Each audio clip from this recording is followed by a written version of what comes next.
Chers téléspectateurs, comme on a dit au début de notre édition pour aujourd'hui, notre édition sera penchée sur l'économie.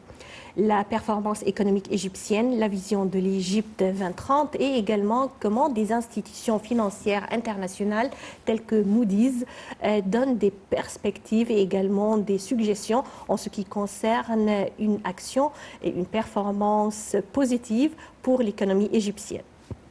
Pour parler des indices selon lesquels ces institutions ont donné leurs opinions et pour parler de la performance économique elle-même, nous avons l'honneur d'accueillir aujourd'hui au studio Dr Raouf Ghaffar, notre analyste économique. Bonsoir. Bonsoir.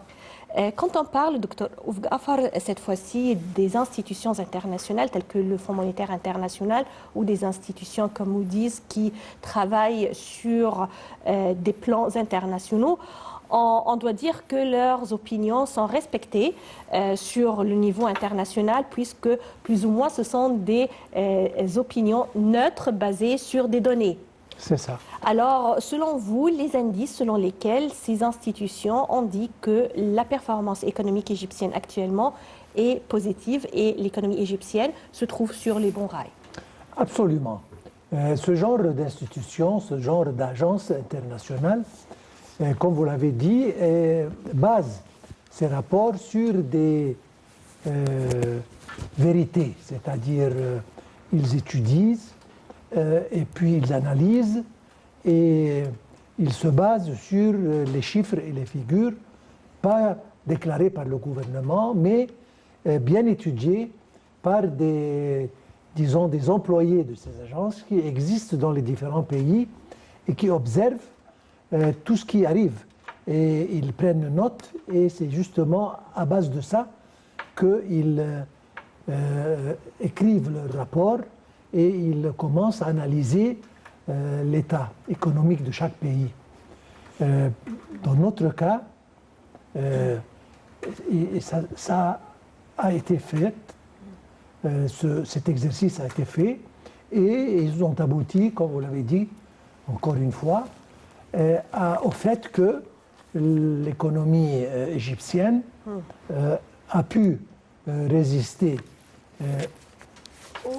à la crise du Covid-19 et garder son taux de développement dans le positif, ce qui est très, très, très rare, et commence maintenant à se reconstituer de manière à ce que ce niveau augmente lentement, mais régulièrement. Oui, alors c'est une perspective stable selon Moody's et en raison de ce qu'elle a décrit comme un bilan de réformes économiques et structurelles qui ont aidé l'Égypte à absorber le choc économique provoqué par la pandémie de coronavirus. Quel genre de réformes économiques et structurelles ont vraiment ont fait que l'Égypte a pu résister à ce chaos mondial de Covid-19? Vous savez, ce genre de... Quand il y a un pays qui a un problème économique et il a recours aux institutions financières internationales telles que la Banque mondiale, la FMI, etc., et il prend pas mal de prêts. Donc ce n'est pas l'affaire de prêts, c'est l'affaire de comment utiliser ces prêts, comment, disons, suivre le bilan prévu. C'est comme une recette. Si vous allez chez un docteur et vous écrit une recette, vous devez suivre cette recette pour guérir. Sinon, donc ce n'est pas une affaire de simplement obtenir des prêts, mais c'est de suivre précisément. Normalement, je dois dire ça, c'est que ces genres d'instituts n'imposent pas un régime certain, ou s'appelle ça un régime à comparer à ce qui est des stratégies comme ils le veulent.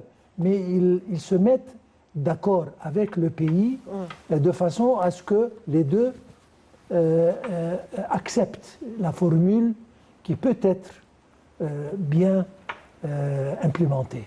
Oui. Dans notre cas, on l'a vraiment appliqué par excellence. Oui. On l'a suivi impeccablement. C'est pour ça qu'on a pu justement améliorer les conditions.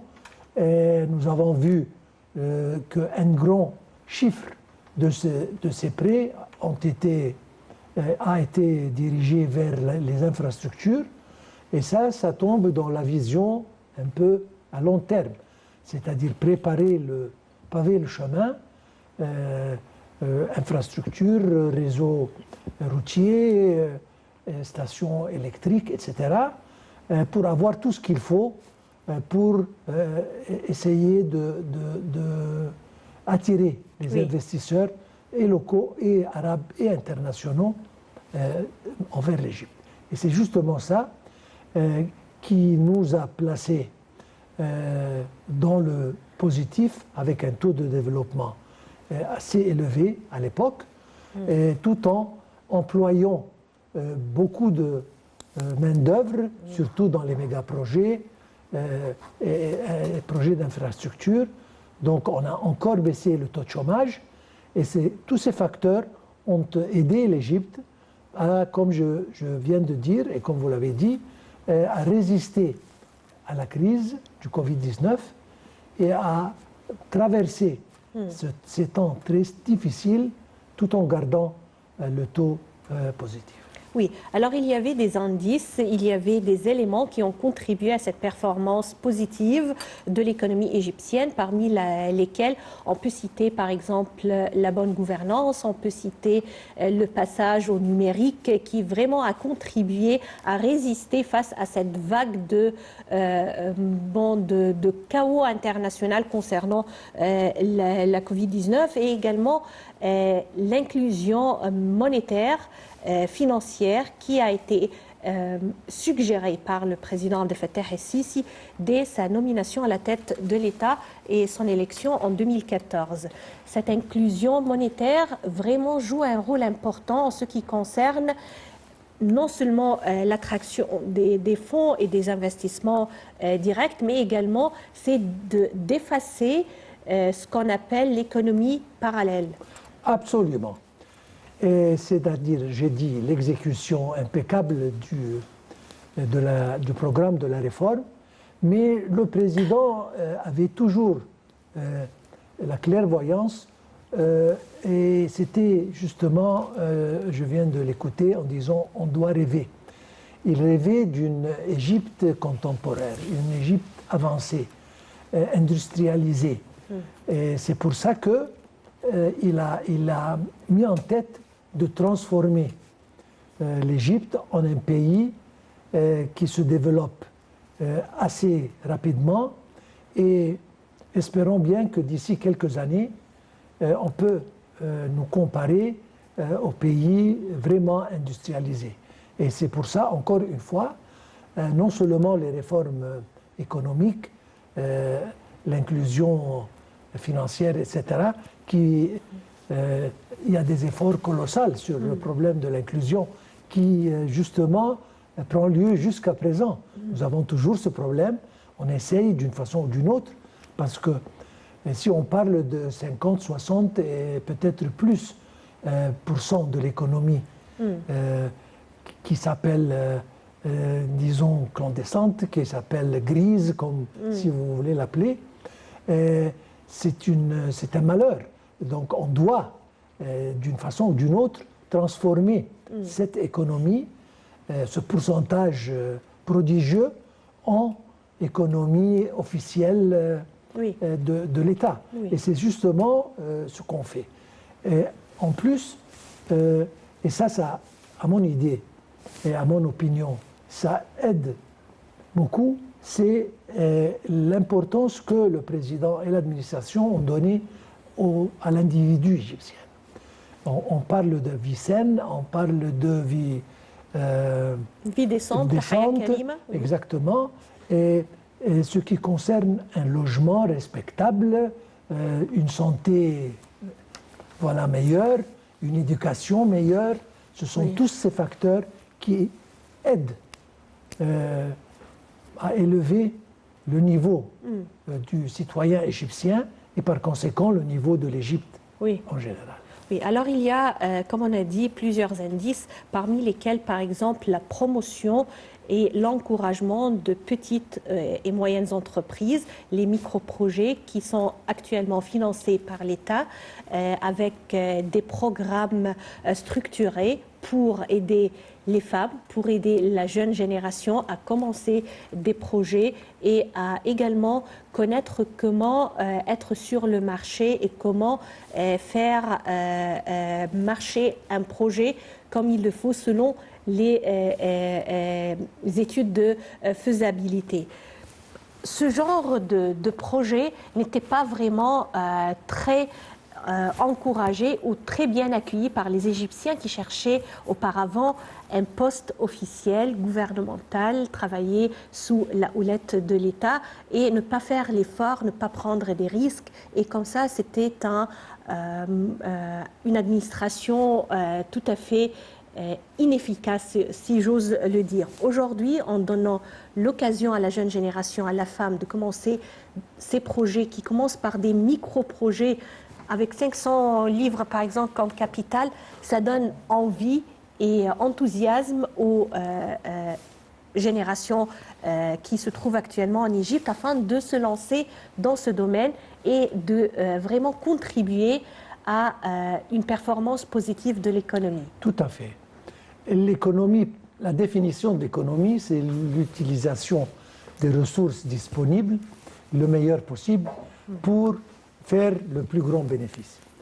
Et la ressource humaine, c'est la ressource, à mon opinion, la plus importante et la plus redoutable en Égypte. Et la plupart de la génération sont des jeunes. L'autonomisation de la femme encore a aidé. Donc tout s'est dirigé vers l'entraînement des jeunes, leur apprendre à être des entrepreneurs, les aider par les micro-projets. Et donc on utilise cette ressource humaine le meilleur possible. Et c'est justement ce qui est arrivé. Et ça aide à la décentralisation. Donc le jeune homme n'a pas besoin de laisser son village et venir dans les grandes villes pour augmenter la population, mais il peut rester à la place où il se trouve et puis commencer son projet, commencer son entreprise petite où il est et ça va grandir. Oui. Donc ça c'est un pas très très très important, surtout que, comme je viens de dire, la main-d'œuvre égyptienne c'est une main-d'œuvre intelligente qui a simplement besoin de pratique. Et si on l'éduque et on leur donne la chance de pratiquer et d'apprendre, ils vont devenir une main-d'œuvre excellente. Justement, ce qui concerne la décentralisation, on a pu vraiment appliquer ce principe à travers également le passage au numérique. Aujourd'hui, vraiment les services proposés par l'État à travers le portail officiel de l'État donnent l'occasion à tous les Égyptiens d'avoir accès à ces services facilement à travers des plateformes électroniques. Oui. Ce qui me plaît dans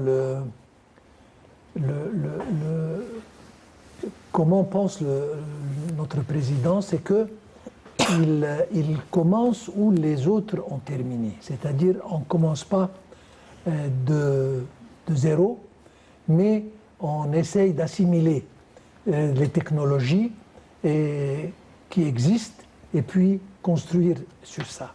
Alors, quand vous parlez de décentralisation, on parle de nouvelles villes, par exemple, entre autres la capitale administrative, certainement. Et le monde bouge vers le numérique, donc on ne peut pas retarder, on doit s'approcher de cela. Et c'est ce que, justement, qu'on a fait, surtout que maintenant, les informations sont disponibles sur le téléphone même. On n'a pas besoin d'ordinateur. Donc, le plus on va dans cette direction technologique et numérique, le plus on peut avancer. Et c'est ça ce qui arrive. Maintenant, nous voyons communication, télécommunication partout, Internet partout. Et encore, si on retourne à la Covid-19, une des choses qui a aidé à surmonter cette crise, c'est justement tout le monde travaille à distance. Oui. Et sans le numérique, sans les ordinateurs et les téléphones intelligents, etc., on ne pouvait pas faire ça. Oui. Donc ça, c'était un pas intelligent. Et vous avez parlé d'une vision 2030. Oui. Maintenant, 2030, c'est demain. On commence maintenant à entendre à 2040 et à 2050. Oui. Donc, 2063. C'est ça. Oui. Pour toute l'Afrique même. Oui. C'est pour ça que la vision doit être prolongée et ne pas regarder sous ses pieds, mais on doit regarder bien en avant. Oui. Alors, docteur Raouf Ghaffar, je vous invite avec nos téléspectateurs à regarder ensemble ce commentaire et les affirmations du ministre des Finances, Mohamed Maït, qui a annoncé que le budget de l'État a affiché au cours de l'exercice 2020-2021 un excédent primaire de 93 milliards de livres égyptiennes, soit 1,5% du PIB, contribuant à faire reculer le déficit total à 7,4% du PIB au cours du dernier exercice contre 8% du PIB pour l'exercice précédent. Les détails avec Sarah Mar.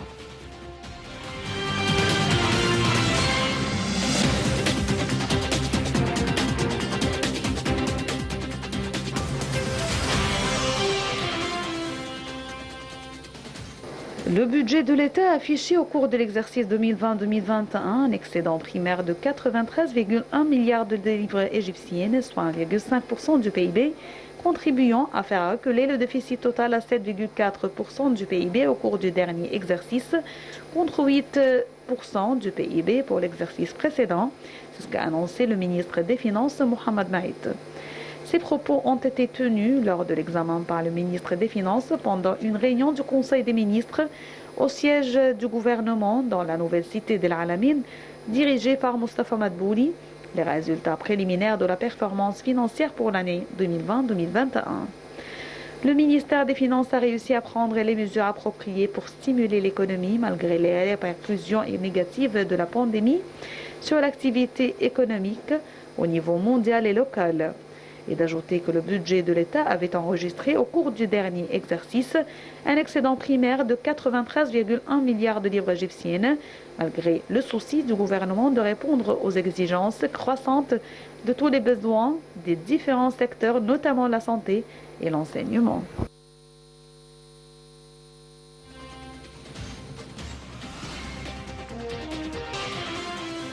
Aujourd'hui, nous parlons de la performance économique égyptienne, une performance qui a été louée par les institutions internationales, surtout avec un défi de Covid-19 qui pèse sur les économies mondiales. Avec nous aujourd'hui, notre invité, Dr Raouf Ghaffar, analyste économique.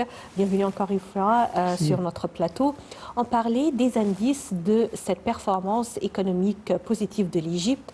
On a parlé de comment était la performance de l'économie égyptienne jusqu'à maintenant, mais il faut également avouer que le défi de Covid-19 persiste et que vraiment c'est un élément qui pèse sur les économies mondiales et qui ne va pas s'effacer dans le futur proche. Selon vous, comment l'Égypte se prépare-t-elle actuellement afin de continuer à bien résister face à cette pandémie? Nous faisons tout ce qui est possible, précautions, etc. Et nous avons gardé une balance très délicate et très réussite entre fermeture complète et entre la production, continuation de production. Jusqu'à présent, ça a réussi. Nous espérons très bien que ça va continuer. Donc ça, c'était une décision encore, je dois dire, très courageuse de la partie de l'administration du président, parce que nous voyons autour de nous tous les pays qui ont eu recours à la fermeture et ont confronté beaucoup de problèmes. Pour nous, cette balance a été bien justement gardée et nous allons continuer à faire ça. Et, par contre, la production a augmenté. Donc, nous avons travaillé plus, nous avons produit plus, et c'est à cause de ça que nous avons pu garder notre taux de développement au positif, envers les 3%, 3,5%.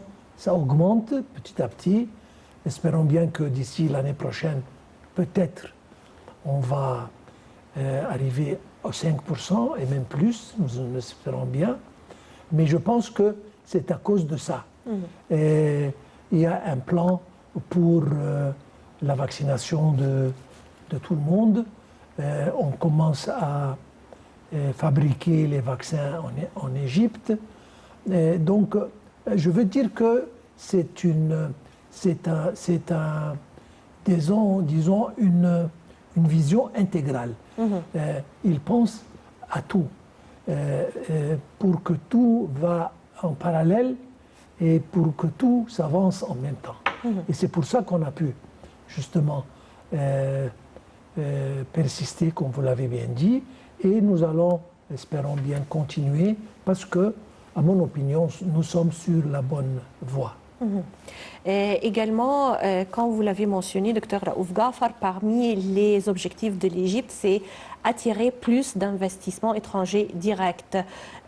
Selon vous, quels seront les atouts selon lesquels ces investissements vont vraiment choisir l'Égypte comme étant un centre d'investissement au carrefour de la région, au carrefour ou comme portail de l'Afrique? Bon, premièrement, la géographie, l'Égypte est très bien placée au centre du monde. Ça, c'est en premier lieu. En second lieu, un investisseur, il va où il fait de l'argent, où il peut gagner. Donc ici, ils ont déjà facilité beaucoup de législation et beaucoup de lois qui ont à faire avec les investissements. En plus, nous avons fait un travail colossal sur le plan infrastructure. Donc, un investisseur, il a besoin de terrain à un prix acceptable, ce qui est déjà disponible. Il a besoin d'électricité, énergie, ce qui est disponible à un prix raisonnablement bas. Il a besoin de main-d'œuvre, ce qui est encore disponible à des prix très raisonnables. Matières premières, nous avons pas mal de matières premières. Et un marché de consommateurs. Exactement, nous avons un marché. Et puis le placement de l'Égypte par rapport à l'Afrique et au Moyen-Orient, ça nous donne un atout vers les marchés de voisinage et les marchés africains. Dr Raouf Ghaffar, analyste économique, je vous remercie infiniment pour ces explications et merci d'être avec nous. Chers téléspectateurs, c'était notre édition pour aujourd'hui de Direct. Rendez-vous demain à la même heure, une nouvelle équipe. Merci et au revoir.